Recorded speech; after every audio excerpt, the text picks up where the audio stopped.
This is Liangfen Wang, a 40-year-old man from a small place called Mling Village in China's southern province of Guangdong. Up until a few weeks ago, he was virtually unknown. But today, the entire world is scrambling to find out more about him. The reason? An artificial intelligence system called DeepSeek, built by Wang and a handful of his college friends, has just triggered a $1 trillion stock market meltdown on Wall Street.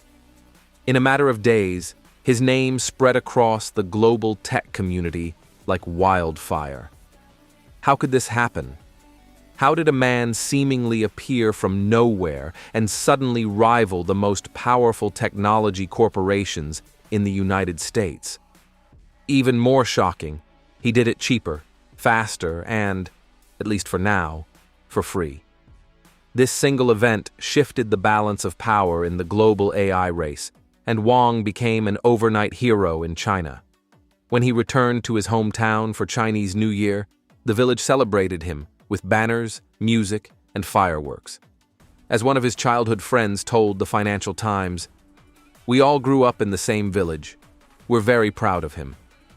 But who really is Liangfen Wang? How did he build DeepSeek? And what does his rise mean for the future of AI, China, and the rest of the world? Let's find out. In the weeks after DeepSeek's release, the tech world struggled to make sense of what had just happened. Nvidia's stock plunged as investors questioned whether expensive GPUs were still the future. Wall Street and Silicon Valley were left reeling. Many American executives quietly admitted the U.S. strategy to block China's access to advanced chips had backfired.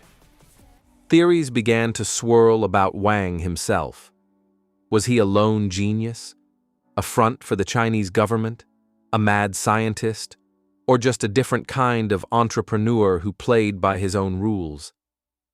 The truth was harder to pin down because Wang himself refused to speak. His silence only deepened the mystery.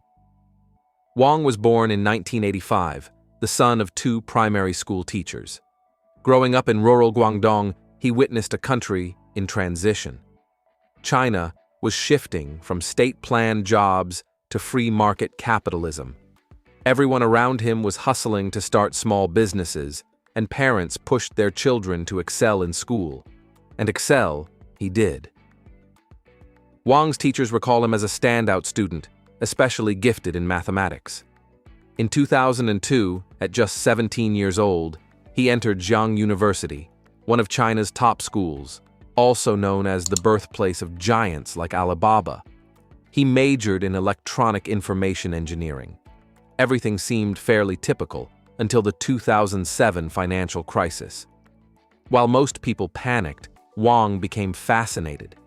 He gathered a group of classmates to answer a bold question. Could machine learning predict financial markets better than humans?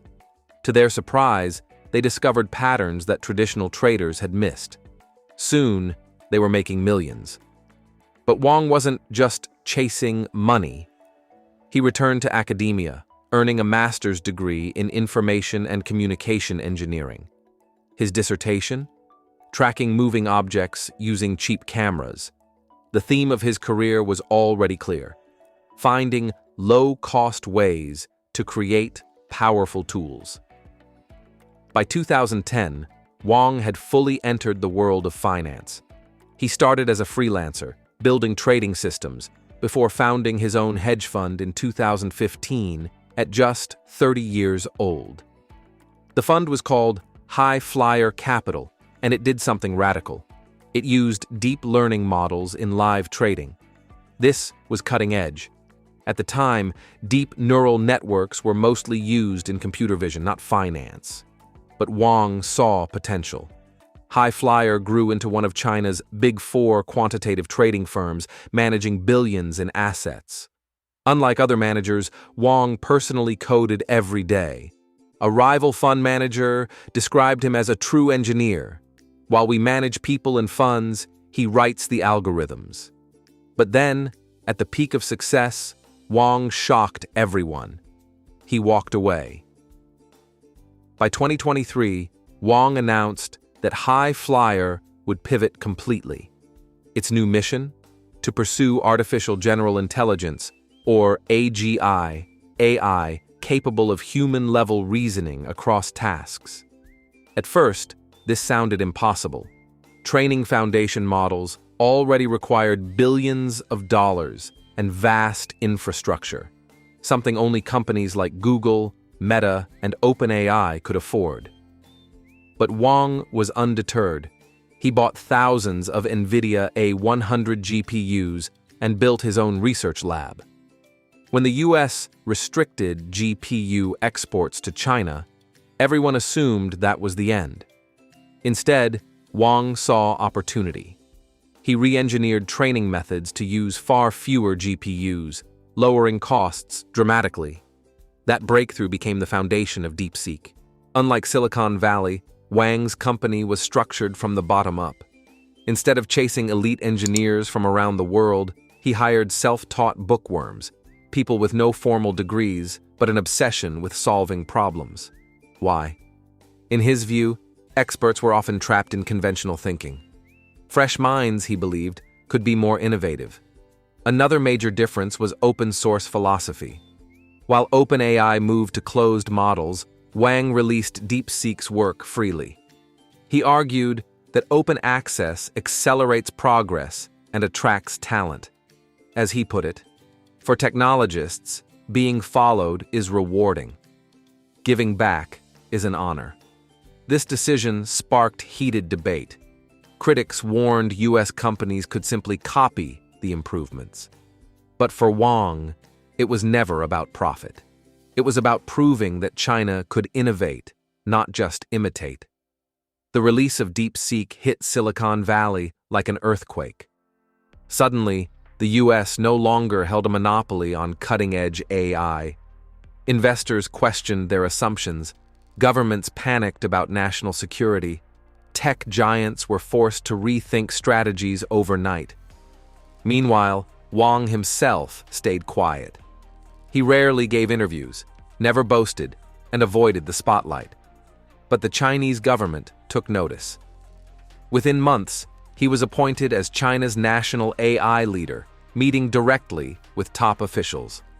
His mandate: ensure that China doesn't just catch up in AI, but takes the lead.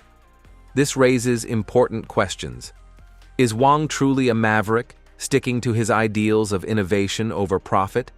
Or will he eventually be drawn into the same cycle of commercialization as companies like OpenAI? And what about geopolitics? Will DeepSeek's technology be used for military purposes? Notably, shortly after its release, American companies like Google and OpenAI softened their stance against working with the Pentagon. The AI race is no longer just about business, it's about global power. From a small village in Guangdong, Liangfen Wang built a system that shook Wall Street, humbled Silicon Valley, and placed China firmly into the center of the AI race. His story isn't finished, and his silence only adds to the intrigue. But one thing is clear. In the 21st century, the balance of technological power can shift overnight. Not through governments, not through trillion-dollar corporations, but through the vision of a single, determined engineer. So, what do you think? Is Wang a hero, a disruptor, or something else entirely? Let me know in the comments below. Thanks for watching, and as always, cheers guys, have a good one.